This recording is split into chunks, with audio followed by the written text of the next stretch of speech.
Squeak morning, my fellow mouse girls. Let's earn that cheddar today. I am extremely glad that one of my friends gifted me Mina the Hollower at the beginning of this month. The blend of aesthetic and gameplay influences that I saw in the trailers and gameplay videos of Mina the Hollower were basically perfect to my palate. It's a cheese board of all my favorite flavors. Castlevania, Link's Awakening, Souls games, and most importantly of all, mouse girls. It's not really going to come up that much in this video, but I absolutely adore Mina's design. She's kind of me in real life, to be perfectly honest. Brainy, a bit full of herself, verging on milfly, and a mouse girl. If you want a sense of what I'm like outside of my videos, it's that. Also, the fan artists tend to draw her with fat fucking thighs, and that's super relatable to me as well. Despite how much I enjoyed the game, and knew going into it that I was going to enjoy it, I had no plans to make a video on it when I began. My focus in my video work tends to lean more towards narrative analysis as opposed to focusing on the moment-to-moment play. I only dip into analyzing a game's play feel when I want to support a point I'm making regarding the narrative it tells. I had no plans for a Mina video because I figured that its story was going to be conventional enough that I wouldn't have anything interesting to say about it. I'm delighted to say that I was wrong. I'm not delighted to say that I didn't get any footage of my first playthrough, but at least the game's generous and robust cheat menu allowed me to really rapidly get the footage I needed, rather than having to play through the whole game again. Someday when I'm living a beautiful life elsewhere, I'll have enough storage that I can just record stuff willy-nilly, but for now I have to be judicious, unfortunately. Ko-fi in the description, by the way. I wound up having to make a video because the late game and ending of this game really surprised me. This game does a lot of things that I don't often see in video game endings. We often talk about how an ending can sully the whole experience of engaging with a work of fiction. I'm sure you've seen a TV show whose ending you hated so much that it made the whole show worse in your estimation. And while I normally don't believe that art should take into account or care what the audience is going to think in an ideal world, I can empathize because I've been there too. Mina the Hollower's ending is exactly the opposite. It's an ending that I loved so much that it retroactively made the whole game more interesting. Enough that I started writing the script less than 12 hours after finishing the game, a rarity for me. I initially wanted to start it the same night, but it was like 1 in the morning and my girlfriend convinced me that it would be better to sleep first. As usual, she was right. But it's morning now, and this mouse girl is at her freaking keyboard once more and nobody can stop me. Mina the Hollower is my MOTY, most likely. Mouse of the Year. Chapter 1. Castaway, You Should Know the Truth. At the start of the game, Mina returns to Tenebrous Isle in response to a summons from Lionel, the island's baron. She designed and built the spark generators that make the lives people have in Ossex possible, and they've been sabotaged by Thorn, the island's marshal, who's turned coat against the baron.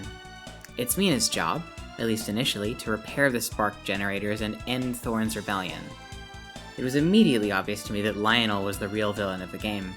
There's a mention from an NPC that Thorn's rebel forces didn't harm any civilians and only went after Lionel's property, for example. There's also the simple fact that we're pulling aesthetic influence from Zelda here. And as soon as I saw Lionel, I said, that fucker looks like Ganondorf. Turns out I'm a fucking genius who's always right. Who knew?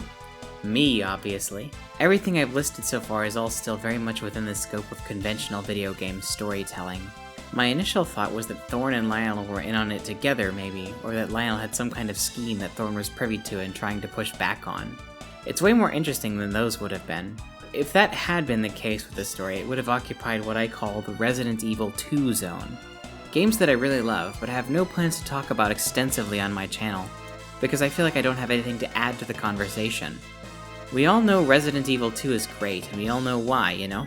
However, things in Mina the Hollower turn out more interesting than I initially expected. You get your first inklings of it from conversations with Thorn, who tries to tell Mina that the spark generators are poisoning the land and people of Tenebrous Isle. Mina doesn't listen to him at first, but the evidence starts to mount. From the Soul's-ass poison swamp, to the mutated tomato man in September, to the sea monsters melancholically beaching themselves, it's clear that the spark generator is having a seriously deleterious effect on the environment. The fact that it's Mina herself who created the spark generators is the first interesting wrinkle. It makes more sense that she doesn't want to believe what Thorn says, because she's ultimately complicit to a certain extent in what's happening. I think a video game protagonist who's complicit in the nasty shit going on makes for more interesting storytelling. It's why Mia should have been the main character for all of Resident Evil 7 instead of her white-bread nothing-burger shithead husband, don't at me. One of the reasons that Final Fantasy VII's cast is so interesting is that fully half the characters you have available in the endgame used to work for Shinra in one capacity or another. Mina designed the generators, so it falls to her to repair them, but she also sees firsthand the effects they have on the environment, since she has to make perilous journeys to reach each one. You can see her discomfort with the Enterprise growing as the game goes on. After you repair the first few generators, Mina goes to sleep soundly and then awakens, allowing you to continue. After you repair the 5th and 6th generators, she instead looks out to the horizon from the tower, pondering and worrying over her actions. It's worth noting as well that while the generators are set up throughout the island, they are stated to be for the support of Ossex, the central city. The people of Ossex are far away from the tower's deleterious effects, and so they do not understand or do not believe Mina and Thorn's plight. It's analogous to the fact that in the real world, the most serious effects of climate change and capitalist exploitation are not felt in the global north, but are instead borne by the global south. That ignorance prevents the Treatlerites of North America and Europe from knowing how bad things really are. Mina's suspicions are finally confirmed when she overhears the confrontation between Thorn and Lionel atop the penultimate tower, bearing witness to Lionel's duplicity and Thorn's sincerity. What I think is the most interesting about Lionel's Seville is that he doesn't really have a plot he's trying to enact. His goal is to maintain the status quo that's beneficial to him. He's a conservative in the literal sense of the word. It's Thorn and eventually Mina who are the radicals. Unfortunately, Mina is actually really bad at being a radical, and that screws her and the people of Tenebris over. That complicity leads Mina to feel she needs to take responsibility for the generators, taking the burden of the island's environment on herself and not letting others in on what her thinking is. That allows Lionel to put a knife in her back. After all the generators are repaired except the one at the top of Radiant Manor, Lionel feigns that he's inviting Mina to a banquet in her honor, but in fact it's a ploy to make her into a scapegoat for what went wrong and shore up his own power. The scene is reminiscent of the trial scene from Chrono Trigger, and it's reactive to what you've done throughout the game. It's essentially impossible, especially on a first playthrough, to avoid doing something that Lionel can pin on you. Like, you have to avoid whipping a single candle for the entire game, in a game that takes aesthetic notes from Castlevania, a series primarily about whipping candles. That's the level it's on. Because Mina solely shouldered the burden of repairing the generators, and later settled on a plan to power them down, the rest of the island has no context for her actions. Therefore, it's easier for Lionel to twist them into malice as opposed to expedience. On a personal note, this scene is basically my worst nightmare. Some of the characters that can accuse you, like the kid playing Kick the Can and Wonder Willis, will accuse you of ruining their days even though they're only ever nice to you in your interactions with them prior to this. The implication might be that Lionel was bribing them to testify against Mina, but my brain is always trying to convince me that whenever I interact with another human being, they're deeply annoyed or upset by my actions, but they're not telling me out of politeness. Sorry ladies, but your YouTube fave is an "Are you mad at me, girl?" To me, the banquet from Mina the Hollower is scarier in concept than anything in Resident Evil or Eternal Darkness. Mina draws a lot of aesthetic inspiration from Zelda and Castlevania, like I discussed before. If you want an archetypal video game storyline about being the capital H hero and taking sole responsibility for the world, you can't do much better than Zelda. And Castlevania is frankly not that far behind. Link is forced to save the world over and over by the simple expedient of being told it's his destiny. Meanwhile, in Castlevania, the Belmonts collectively shoulder responsibility for putting Dracula down approximately 3 times a century or so, even if it's to their detriment. Even the Castlevania games that don't have a Belmont in them still pivot around the clan, since their absence is usually a key plot point in those games too. There's a reason, I think, that the newest one is called Belmont's Curse. Please, please be good. If I see an AI disclosure on your Steam page, I'm going to be inconfucking-solable. I bring all of this up to say that Mina's mistake was believing she was the capital H hero. By shouldering all the responsibility for the generators on her own, she tried to make herself a hero, and alienated herself from the other denizens of Tenebris Isle. She made the mistake of thinking she was in your average Zelda game, where the nobility are benevolent and heroes are loved, when she's actually in a Souls game where heroes are ignored and the nobility destroy worlds in desperate bids to hold on to their own power. The deeper layer here is that Mina the Hollower is much closer to a Souls game in terms of its functionality than it is like a Zelda or Castlevania. You have checkpoints that heal you, restore your healing items, and respawn the enemies. You have a limited number of those healing items to get between checkpoints. You lose currency upon death, although it takes multiple in this case. All this is to say that this game is a Souls clothed in the hide of the Game Boy Zeldas. As I discussed in my Dark Souls video, we primarily think of Souls as a series of single-player games, but they're actually a series about working together collectively with the rest of the massive undead to change the world for the better. Though that does call to mind the idea of co-op or PvP Mina the Hollower, and that puts a smile on my face. Yacht Club, please give me Four Swords Mouse Edition, and maybe let the Minas kiss each other a little bit, you know? For me. Getting back to Zelda, the most important one to discuss in relation to Mina is Link's Awakening. That game is very much concerned with the idea of hero as an individual, and questioning the rest of the series' obsession with chosen heroes of prophecy. The whole game is about Link struggling to wake the Windfish at the Owl's urging, enacting his will upon the world without consulting the inhabitants of Koholint Island. At the end, when the Windfish awakes, its dream ends and the island disappears forever. You might be inclined to dismiss this as morally neutral or even good, since the island is just a dream and not real, but I once more have bad news for you regarding all of fiction. The good ending of Link's Awakening implies that Marin's wish to be reincarnated as a seagull was granted, implying that the island's population were real after all, despite living within a dream. It's frankly selfish of Link to return to the waking world, where he has no fate but to drown, destroying a more or less real island for the sake of returning to reality, whatever that means. The way Link and Mina impose their wills on the world, believing they're the only actors on the stage, mirrors to a certain extent the relationship that a player has to a single-player game, shouldering all the responsibility, being the hero, treating others as NPCs in the slang sense, are all factors that allow Lionel to drive a wedge between Mina and the people of Tenebrous Isle. All of that contributes to one of the all-time great video game endings in my estimation.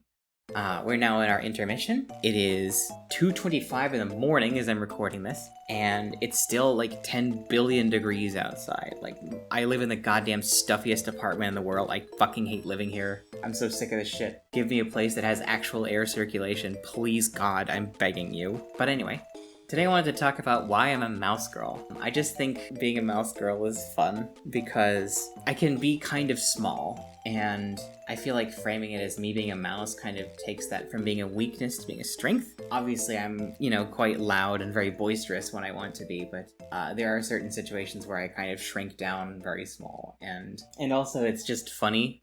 It's really fun to have people make cheese jokes at you. I unironically love it. And also, mice are little scared prey animals, and that's how I feel a lot of the time.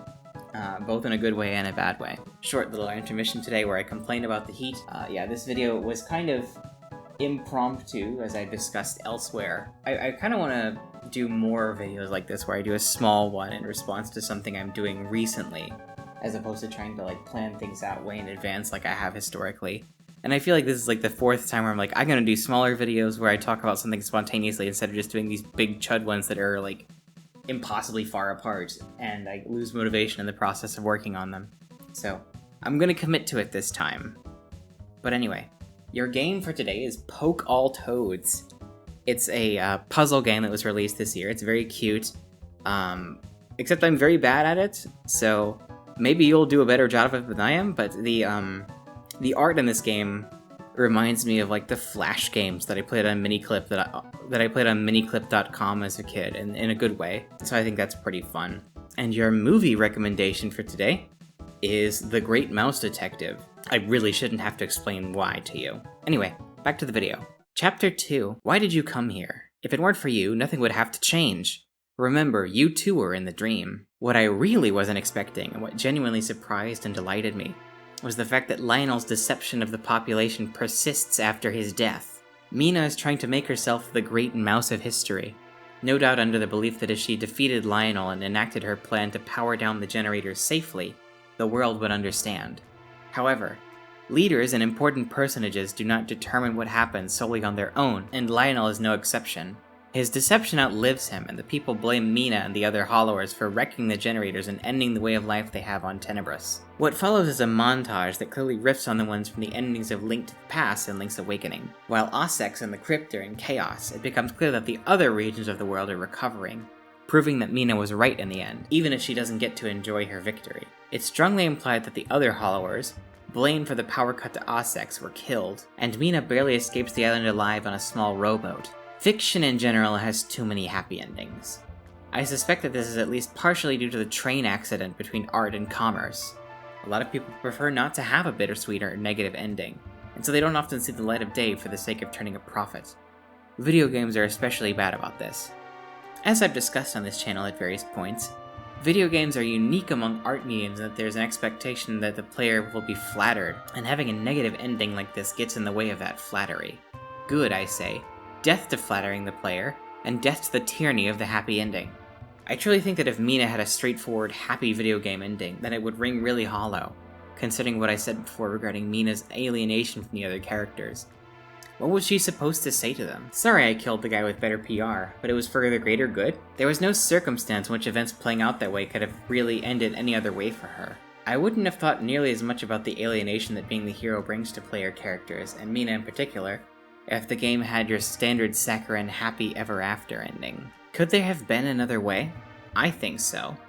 Mina is very myopic about dealing with the spark generators all on her own, both before and after she realizes that they're a problem. There is the fact that she's complicit in what's happening on Tenebris, but nonetheless she could have enlisted the help of the other Hollowers or Maxi or something, or at least documented some of the evidence of the issues with Spark to demonstrate it to the people. However, by shouldering the responsibility, so too did she shoulder all the blame and even bring the roof down on her colleagues in the process. If we're speaking in terms of classical heroes, they all had fatal flaws. Like many of them, Mina's fatal flaw is hubris. While it isn't fatal in the literal sense, it's a near thing. This is one of the blind spots in video games as a medium. Because so many games are single player, the hero appears again and again, because it's a very archetypal story that's easy to adapt to the particular circumstance. With the caveat that unlike classical heroes, video game heroes often get happy endings because of the aforementioned aversion to hurting the player's ego. Single-player games can be better about not resorting to the conquering hero who does everything for everyone. I'm thinking of one game in particular, a future subject on this channel, that does precisely that. I found Mina's commentary on the solitary, alienated video game hero to be one of the most fascinating and pleasant surprises I've gotten from a game in quite a while. The takeaway here, as it so often is that no mouse is an island. No one can be the master of fate on their own, they'll be swept up by the tides of history. There really is a strong through line in this season of videos, huh? Almost like I'm a genius or something. Video games are for women, by the way. Especially for mouse girls.